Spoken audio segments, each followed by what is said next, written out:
So you think that the entertainment program will start now? This is the first mistake. It looks like entertainment, but it's not entertainment. But there were a few funny things noted by me when I prepared the lecture. First of all, I think, apart from the faculty, of course, those people who attend this course don't need motivation. So I thought, well, skip all the slides which may motivate you, because you are motivated anyway. So for those who are motivated, the next 40 minutes are really boring, because I thought it's about motivation and how to overcome obstacles and so forth. The next thing I noticed is when I got started in pediatric oncology, that was in 1985, most of you were not even born or at kindergarten. So many things really sound strange. I told Carmelo, the first few times I went to meetings, I had to carry very heavy slides or transparencies. And I was one of the happiest people when PowerPoint arrived and we could put this all on a little stick. So this needs to be mentioned, and don't be disappointed when I sometimes go back in history here a little bit. But I was very glad also to see the next session, because there are 3 papers presented, and 2 of them are really historic, important papers. And I congratulate those of you who picked these papers. Anyway, also I want to prevent sleep in the late afternoon. And therefore, I will ask you now questions. The first thing is about learning experience. So I was wondering if anybody raises his or her hand that he or she had a learning experience outside of this course. Did anybody? Elena, you did, okay. Anybody else? No? You don't? You can tell, of course, which one, but you don't have to. Only raise your hand. How many people? So everybody, no, many people did have some learning experience. Okay, you think this was it? It was not it. So how many had clinical training outside of your own institution? Please raise your hand. How many had, it's about half, I would say. How many had research experience outside of your institution? The same people. Partly the same people. And who is participating in a clinician scientist program? Limited number. Okay. I'm promoting this, of course, because Annika from our institution, she's participating. Anyway, now we get to the serious stuff. First of all, great, you made it. And I will quickly go through the topics. And I'm sure if I finish on time, then you get your dinner on time. Okay? So jumping in, learning by doing, this is my experience. Then I will talk a little bit about compatibility, which is a struggle every day. There are a few success stories, but I will make that part very short. And I think it's important to tell everybody here, it's important sometimes to take a break and to do something else. Also, I believe strongly that you need a group, a very strong group in your institution, in your community. And I will finish with some perspectives and motivation, hopefully. I hope that not everybody will be depressed tonight. When I entered Hanover in 1985, Professor Ream's group, I was not engaged by him, but by pediatricians, of course. So I had to learn pediatrics. But only after a few weeks, Ream came around the corner and said, well, you have to do something else on top of that. So I had to summarize the data from the third BFM trial, ALL BFM 81. And I remember that was my first presentation at a national meeting with heavy slides.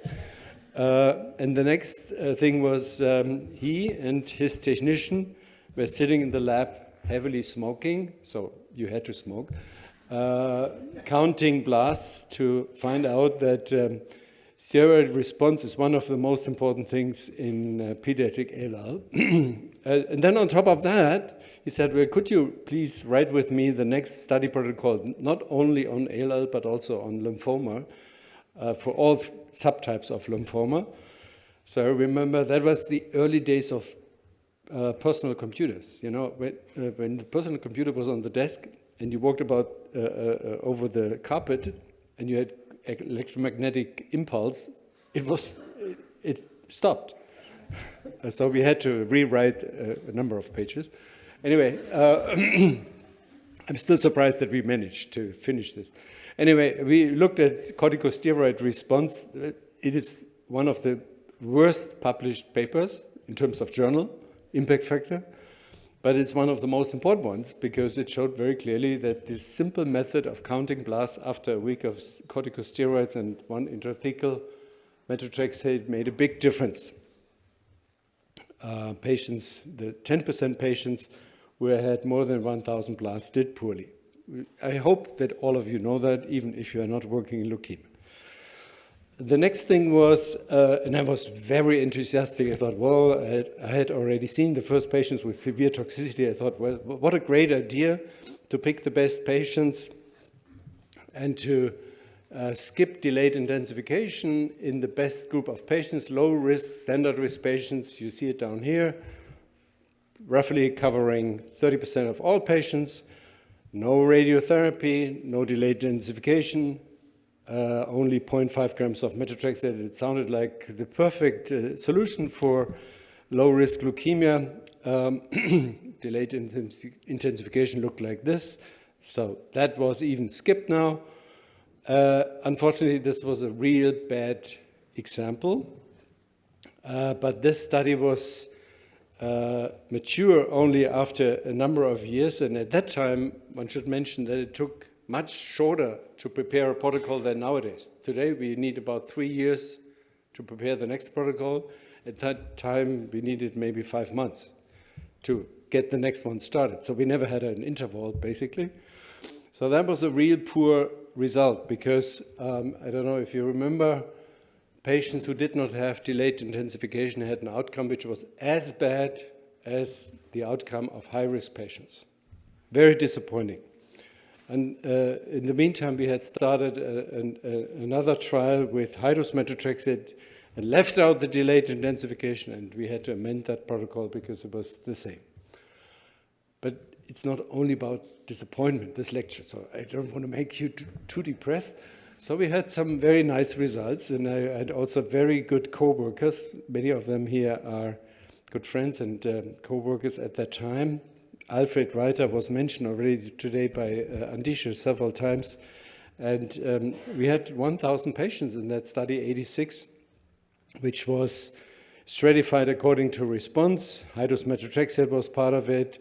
Delayed intensification was amended later on, as mentioned, because we found this really bad outcome of patients who had high-dose methotrexate but no delayed intensification. And we reintroduced delayed intensification.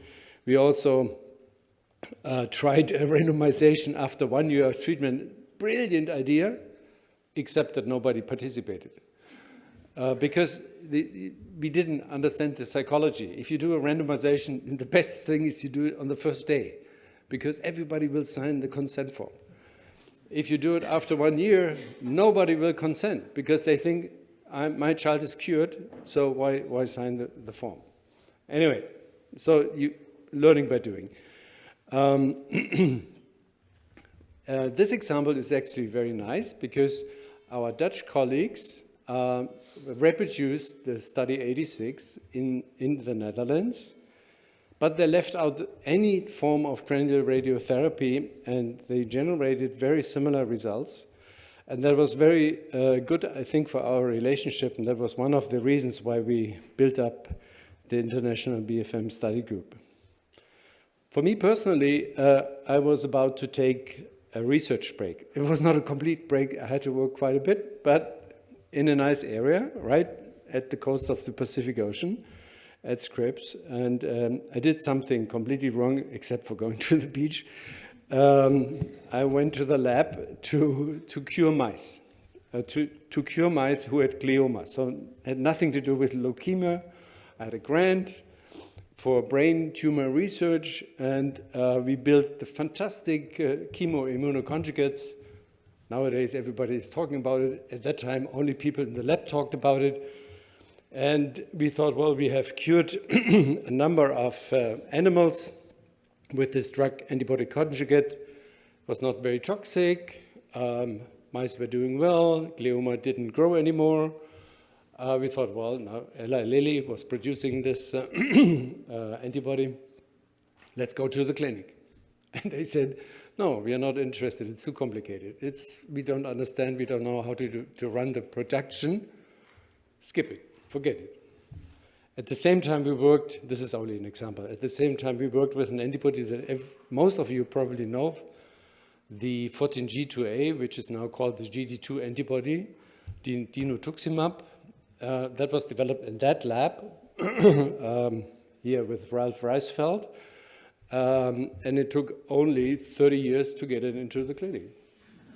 This is about the speed of clinical translational research. Okay, anyway, so what is the lessons learned? Work in the lab is challenging but can be fun. I had a lot of fun, to be honest, and in particular in California, this is usually very funny because it doesn't matter if you come in your swim shorts, nobody cares. If you go surfing, you can do it as long as you do produce really good results. Life in Southern California is perfect, probably the best time of my life. Success in the lab when curing mice with novel therapies does not mean that you can transfer this to the clinic. Sometimes it happens, usually it does not happen. At least at that time, I'm not sure if it's so much different today. But here's the encouraging message. All the insights, not only the science, are really of huge value. My English is not the worst, and it is good because not only I had it on school, because I had to talk English every day for 3 years, the 3 years that I spent there. Okay, I also married an American woman, but apart from that, and we were talking German most of the time. But anyway, the life there was really good. Mentorship, just to put this in between, I come back to that. I was a lucky person. Some people said you're a very unlucky person because you had to work with High Green. High Green, I don't know who knows him personally, is a special character, I would say. But we got along extremely well, and we have done so many trips together that we had to get along very well. Otherwise, this would have been a catastrophe. He's now 91 years old. I just talked to him a few days ago, and he's still in the same mood. When he's in a bad mood, you better shut up and let him talk, and then it's okay. But he's a really brilliant brain and very nice guy.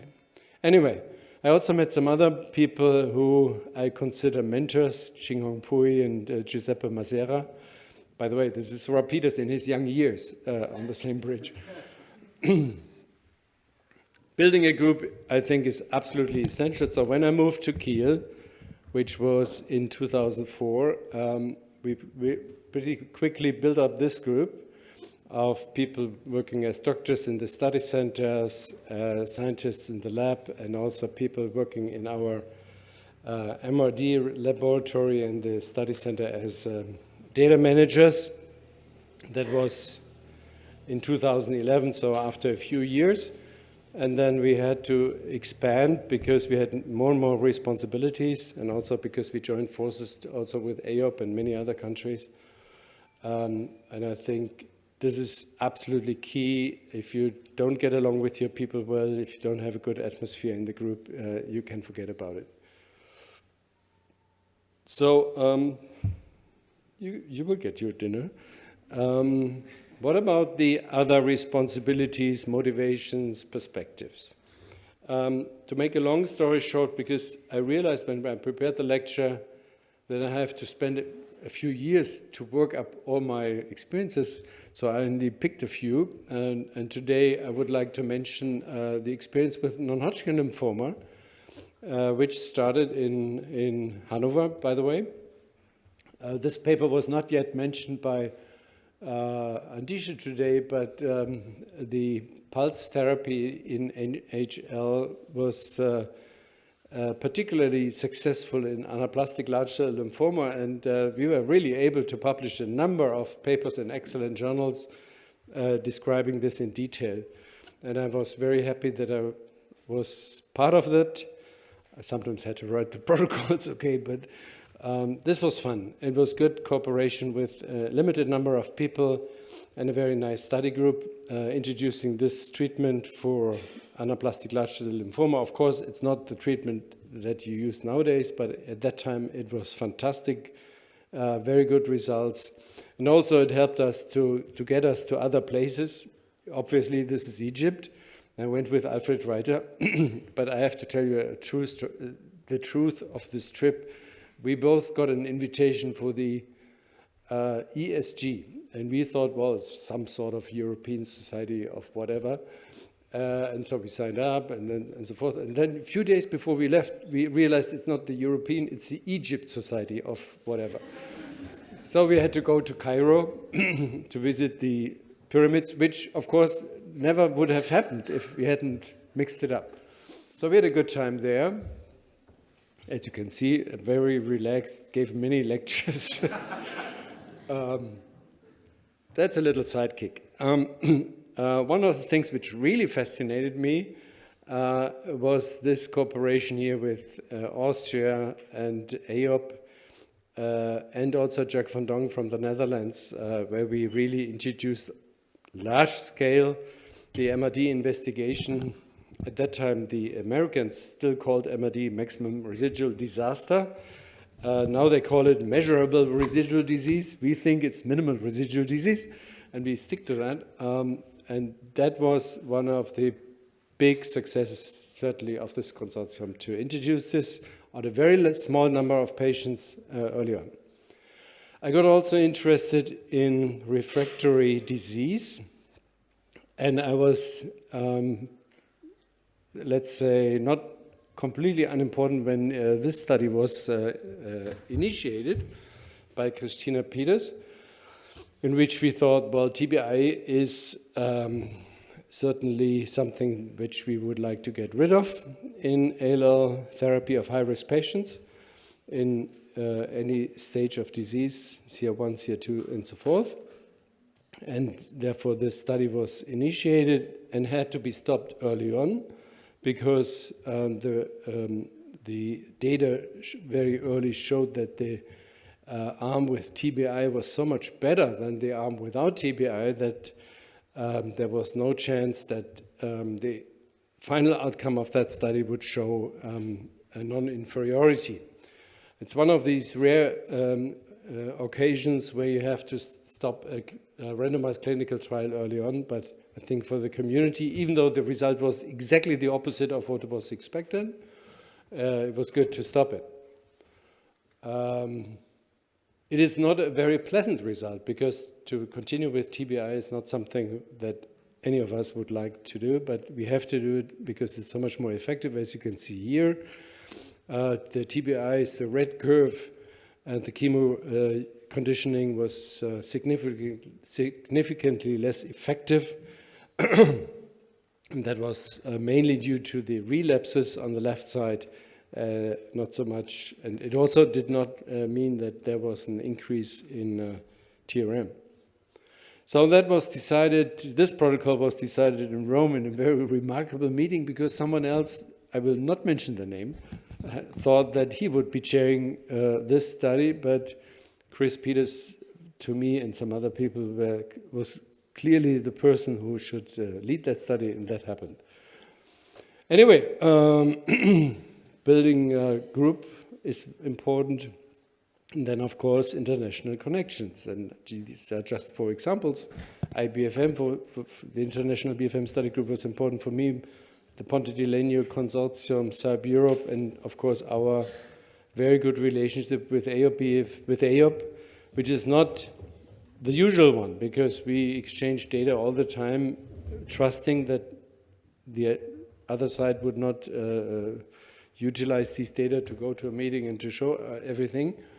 And therefore, we are in a luxury position, not only with our diagnostics, doing now 2 techniques of MRD assessment, but also by running every analysis, statistical analysis, twice. We run it in Monza, but we're also running it in Kiel. And this is a very safe and very reliable situation. And recently I took over, after I was chairing SIOP Europe for a while, I thought, well, now I do a lazy job, GPOH, but unfortunately it was completely the opposite. Anyway, we had very nice meetings. These are just a few examples, and IBFM meetings in Poland and Greece and in Helsinki. By the way, Ranike, this was the beach party which ran out of control. That was before it was still under control. And then we started dancing, and finally at 3 o'clock in the morning they had to stop it because it was so wild that underwear and shoes and everything was running around. So usually we have some fun as well. Here during the Ponte Legno meetings, we have a little less fun, but they're also very good meetings. And here, this is the first SIOP Europe meeting in 2019 in Prague. What do you do in Prague in the evening? You drink beer. So we went to a beer cellar and had a very, very good time. That's the fun part. To me personally, there are questions left which stimulate me to continue research. One of the questions is there must be a minimum treatment possible, because we know from early studies that this is feasible. We also have to face toxicity which is very unpleasant for the patient, and we have still refractory disease. There's no way around it. And one of the things that needs to be mentioned is this is the very original West Berlin trial, even before BFM, Berlin, Frankfurt, Münster, was started. And it was a simple protocol: induction, like you know it, with protocol 1, maintenance, these 2 drugs, we are still using them, vincristine, betahistine pulses, and radiotherapy early on. And the outcome of that study was 55%. So the big question remains, why can we cure 55% with very simple treatment? I think even if we leave out radiotherapy, it would be maybe 45%. So that's not solved yet. The next thing is we have tried several times to reduce treatment intensity. This was our last attempt to do so, and we were absolutely sure it's possible. So we did not omit completely delayed intensification, we only reduced delayed intensification. But again, even though these patients were selected only on the basis of minimal residual disease, negativity early on, it failed. In every subset, these patients did worse if they had reduced intensity, delayed intensification. This was only detectable because we did it randomized, in contrast to a number of other study groups. This is the toxicity I hate the most, osteonecrosis. And many attempts have been undertaken to detect this early on. We have done serial MRIs from diagnosis to detect imaging predictors. Biochemical investigations have been running on, but so far, to my knowledge, there has not been no factor has been identified which would indicate how to diagnose this so early that you can intervene with either by phosphonates or by other methods. That means that for now, there are only episodal evidences, it's not evidence, episodal reports on how to treat these poor patients. And finally, we tried several times to overcome toxicity and refractory disease, and this is our last trial in which we randomized blinatumomab immediately after consolidation instead of chemotherapy. We don't know the final outcome. The toxicity clearly went down remarkably. So to finish this up, we not only meet and have, Camilla, yeah, that's you. It's the president with hair, very relaxed. You wouldn't know that this is André Baruchel. The Reem looks always the same. Valentino. Who else is here in the room?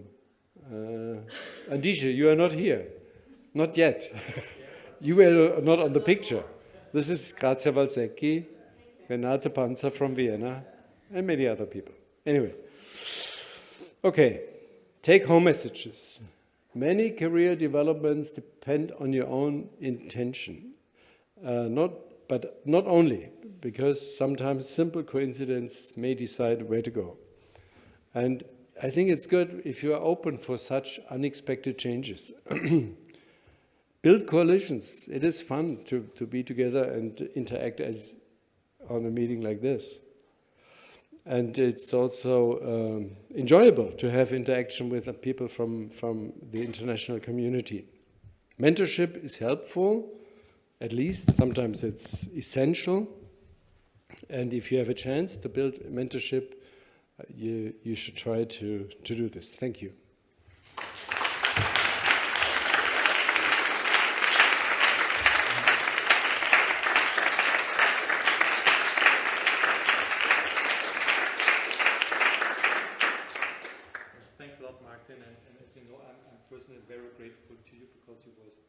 Of the most important mentors for me personally in my international professional career. Any questions to Martin about his story? I finished early, so you have time to ask questions, even if you're confused now. Maybe a comment. I'm not as old as you are, but I just can. Ha ha. No, but I can really support exactly what you say with the take-home messages. I fully agree with this, and especially like with the point tour. So it's exactly what you're saying is correct.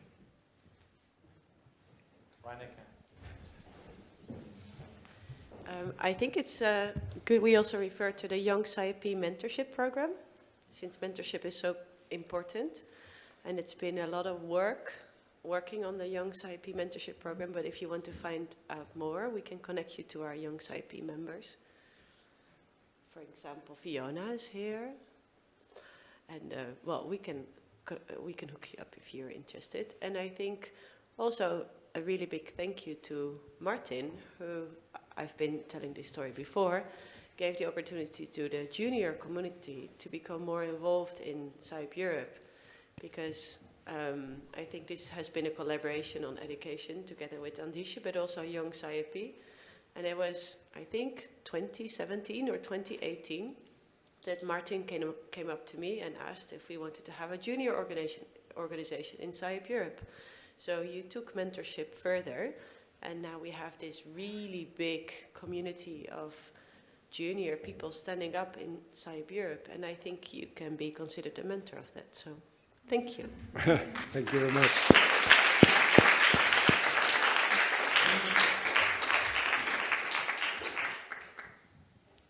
And yeah. I wanted to say that the young community is represented at the SIOP board, which is so important. So Martin, thanks a lot. I had to convince a few people, but it was fast.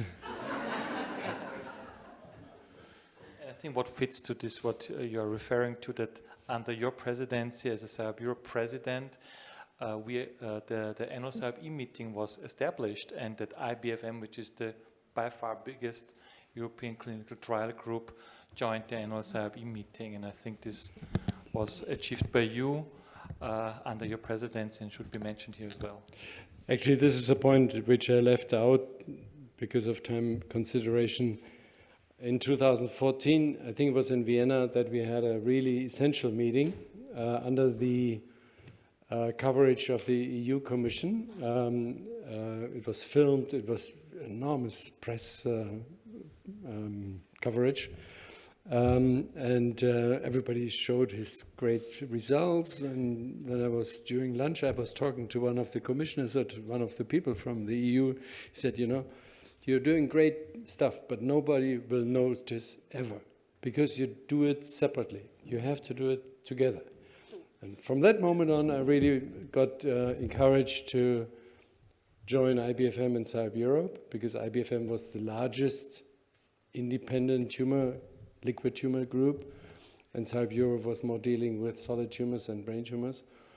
And I think that was an important step, which finally ended up in ENCA.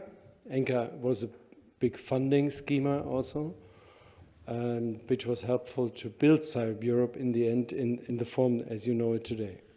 So this was a very fortunate coincidence again. I think it's not only the activity, it's also the coincidence and the engagement of the right people. Okay, then I think, yeah, we thank you once more, and we hope that you remain a faculty member also for the second edition of the course, which starts next year.